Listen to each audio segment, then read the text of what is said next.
Ever wondered how to make sushi at home? Well, wonder no more. Today we're going to demystify the art of sushi making, transforming it into an easy and fun experience that anyone can master. You don't need to be a seasoned chef or have a kitchen filled with fancy gadgets. All you need are a few simple ingredients: sushi rice, nori sheets, your favorite fillings, and some basic condiments. You'll be surprised how these humble ingredients can come together to create something truly delicious. And the best part? You get to customize your rolls exactly the way you like them, with all your favorite flavors. Whether you're a fan of the classic California roll, the spicy tuna roll, or you want to get creative with your own unique combinations, this guide has got you covered. So grab your apron, we're about to dive in. First things first, the sushi rice. This is where the magic begins, and it's crucial to get this part right. Sushi rice is the backbone of any sushi roll, and it's what gives sushi its unique, pleasant texture. Now the first step is rinsing our sushi rice. You might be tempted to skip this part, but trust me, it's a game changer. All you need to do is place your rice in a bowl and run it under cold water. You'll notice the water becoming cloudy.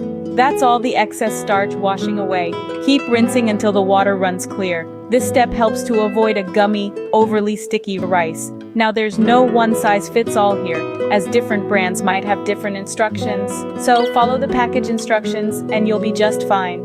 While the rice is still piping hot, we're going to season it. This is where we turn plain rice into sushi rice. We'll need a mixture of rice vinegar, sugar, and a pinch of salt.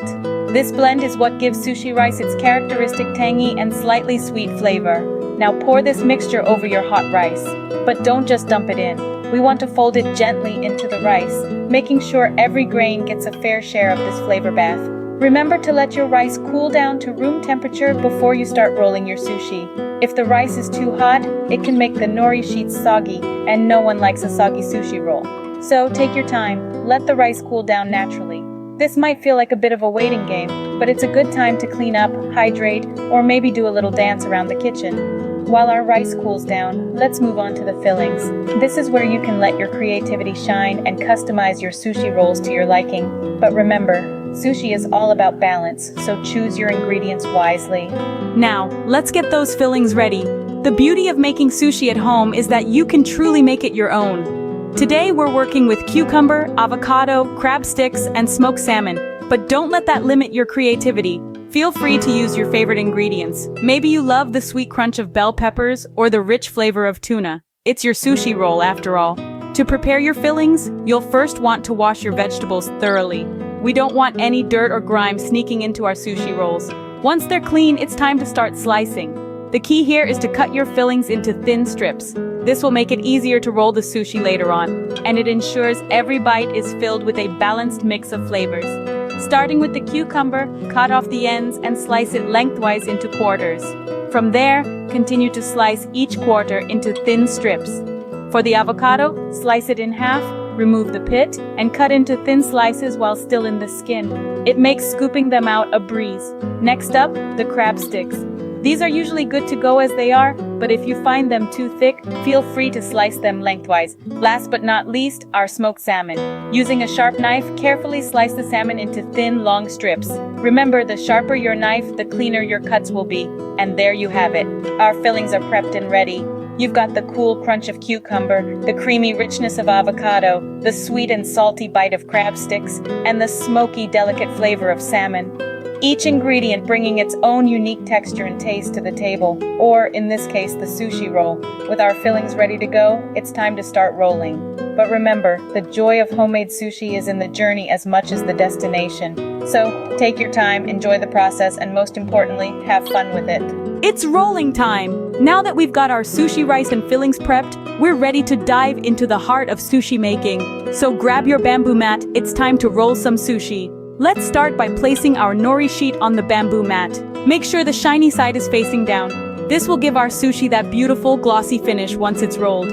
Next, we're going to spread our sushi rice over the nori. You'll want to create a thin, even layer. It's important to cover most of the nori, but remember to leave about a 1-inch gap at the top. This will help seal our sushi roll later on.